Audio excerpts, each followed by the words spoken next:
Good morning students. हम Machiavelli के बारे में अध्ययन कर रहे हैं। आज हम देखेंगे कि मैकियावेली ने राजनीति का धर्म एवं नैतिकता से पृथक्करण के बारे में किस प्रकार से हमारे सामने विवेचन किया, और यही एक उनका राजनीतिक ऐसा विचार है जिसके कारण मैकियावेली आधुनिक युग के जन्मदाता, आधुनिक राजनीतिक चिंतन के जन्मदाता माने गए हैं। राजनीति शास्त्र में सबसे पहले और स्पष्ट रूप से राजनीति से धर्म एवं नैतिकता को पृथक करने वाले सिद्धांत को प्रतिपादन करने का श्रेय मैकियावेली को प्राप्त है। मैकियावेली से पहले यूनानी तथा मध्य युग के राजनीतिक विचारकों की विचारधाराएं नैतिकता तथा धर्म के सिद्धांतों पर आधारित थी। प्लेटो राजनीति शास्त्र को नैतिक शास्त्र का ही एक अंग मानता था, तो अरस्तु भी राज्य को नीति शास्त्र के लक्ष्यों को प्राप्त करने का एक साधन मानता है। यद्यपि राज सिद्धांत के धर्मनिरपेक्ष विचारों में मार्सिलियो मैकियावेली के विचारों के निकट है, क्योंकि उन्होंने राजनीति के क्षेत्र में सर्वप्रथम धर्मनिरपेक्ष विचारधारा का प्रतिपादन किया था, किंतु वह धर्म को राज्य से अलग न करके मैकियावेली की सीमा तक नहीं पहुंच सका।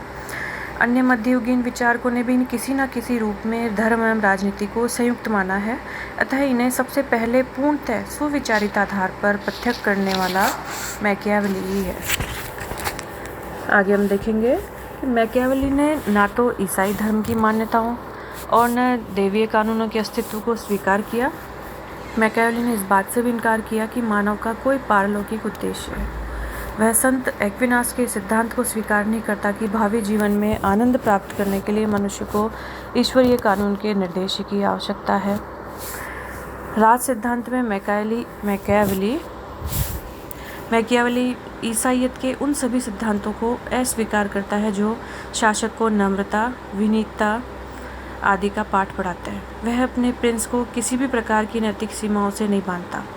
मैकियावेली के अनुसार राज्य के उद्देश्यों को प्राप्त करने, उसे एकीकृत एवं शक्तिशाली बनाने के लिए राजा द्वारा आवश्यकता अनुसार प्रत्येक प्रकार का नैतिक, अनैतिक, अच्छा, बुरा, वैध, अवैध सभी प्रकार के साधन अपनाने चाहिए। मैकियावेली प्रिंस को छल, कपट, जालसाजी, धोखाधड़ी, विश्वासघात, हिंसा, दमन सभी प्रकार के अनैतिक साधनों के प्रयोग की आज्ञा देता है। मैकियावेली किसी कार्य को अच्छाई और बुराई से चिन्हित नहीं करता, जितना कि वह उसके प्रभाव से चिन्हित था। वह लिखता है कि राजा को राज्य की सुरक्षा चिंता करती रहनी चाहिए। साधन तो सदैव आदरणीय हो जाएंगे और सामान्यतः उनकी प्रशंसा भी की जाएगी। एक स्थान पर मैकियावेली लिखते हैं कि न तो कोई प्राकृतिक कानून है, न ही सार्वभौम रूप में स्वीकृत कोई अधिकार। राजनीति को नैतिकता से पूर्णतः पृथक करना चाहिए, साध्य ही साधनों का औचित्यकरण करता है। मैकियावेली लिखते हैं कि राजा को ऊपर से दयालु, विश्वासी, धार्मिक एवं सच्चा होने का ढोंग करते हुए आवश्यकता पड़ने पर निर्दयी, विश्वासघाती, अधार्मिक होने को तत्पर रहना चाहिए। वह धोखा और ढोंग राजा के लिए जरूरी समझते हैं। मैकियावेली नैतिकता मतलब आचार शास्त्र और राजनीति को बिल्कुल अलग करते हैं और कहते हैं कि राजनीति का आचार से कोई संबंध नहीं हो सकता। राजनीति का विषय राज्य है और व्यक्ति का विषय नैतिकता एवं सदाचार, पर व्यक्ति राज्य के अधीन है, इसलिए नैतिकता एवं सदाचार भी राज्य के अधीन ही है। डनिंग कहते हैं मैकियावेली राजनीति में अनैतिक नहीं बल्कि धर्म एवं नैतिकता से उदासीन है। धर्म के बारे में मैकियावेली का दृष्टिकोण नैतिकता की तरह ही है। वह धर्म के विरुद्ध नहीं बल्कि धर्महीन है। उनके अनुसार यदि राज्य की जनता धार्मिक हो तो राज्य के लिए बहुत अच्छा है, क्योंकि धार्मिक प्रजा आत्मनियंत्रित होगी, पर वह धर्म को किसी आवश्यक गुण के रूप में मान्यता नहीं देता। धर्म तभी तक उसके लिए अच्छा है जब तक कि वो राज्य के संचालन में बाधा ना पहुँचाए, राज्य के संचालन के लिए सिर्फ साधन बनकर रहे। अब राजनीति का धर्म और नैतिकता से पृथक्करण करने के पीछे क्या कारण है कि मैकियावेली ने इस तथ्य पर बहुत अधिक जोर दिया, तो उन कारणों को हम संक्षेप में देखेंगे।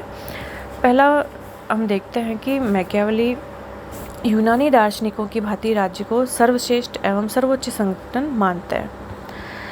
वह राज्य की सुरक्षा संकट में हो तो नैतिकता के वे नियम लागू नहीं होने चाहिए जो नागरिकों के व्यवहार को नियमित करते हैं। मैकियावेली का उस समय पोप के पापमय आचरण एवं ईसाईयत में सिखाए जाने वाले सिद्धांतों को देखकर यह विश्वास बन गया था कि धार्मिक सत्ता जो है वो मनुष्यों को सिर्फ अविश्वासी एवं अकर्मण्य बनाती है। फिर वह बताते हैं कि एक अन्य कारण उनका यथार्थवादी दृष्टिकोण है। शासक कार्य में प्रत्यक्ष रूप से संबंधित होने के कारण उन्होंने स्वयं ये देखा कि शासकगण आंतरिक प्रशासन एवं वैदेशिक संबंधों के संचालन में सदैव ही नैतिक अनैतिक सभी साधनों को अपनाते हैं। चौथा कारण ये माना गया कि मैकियावेली द्वारा शक्ति को असाधारण महत्व दिया गया। तो ये वे कारण थे जिनके कारण हम देख सकते हैं कि मैकियावेली ने राजनीति का धर्म एवं राजनीति से पृथक्करण किया। परंतु आलोचकों के अनुसार कहा जाता है कि मैकियावेली ने राजनीति दर्शन में धर्म और नीति की घोर उपेक्षा की है। इटली की तत्कालीन परिस्थितियों में उनकी दृष्टि इतनी सीमित और मर्यादित हो चुकी थी कि मानव समाज में इनका सही महत्व आंकने में सर्वथा असमर्थ थे। इस संबंध में सेबाइन लिखते हैं, सेबाइन बताते हैं कि यह निश्चित ही 16वीं सदी के प्रारंभ में मैकियावेली ने यूरोपियन विचारधारा को बिल्कुल गलत रूप में चित्रित किया गया है। उनके द्वारा जो पुस्तकें लिखी गई वो सिर्फ 10 वर्ष के भीतर ही लिखी गई। मैकियावेली स्पष्ट दृष्टि थे, यह हम कह सकते हैं, लेकिन दूरदर्शी नहीं थे। उन्होंने चालाकी की राजनीति को कला मान लेने की एक घोर भूल की। फिर भी मैकियावेली का ये आरोप नहीं लगा सकते कि उन्होंने राजनीति का धर्म और नैतिकता से संबंध विच्छेद कर उसे भ्रष्ट कर दिया।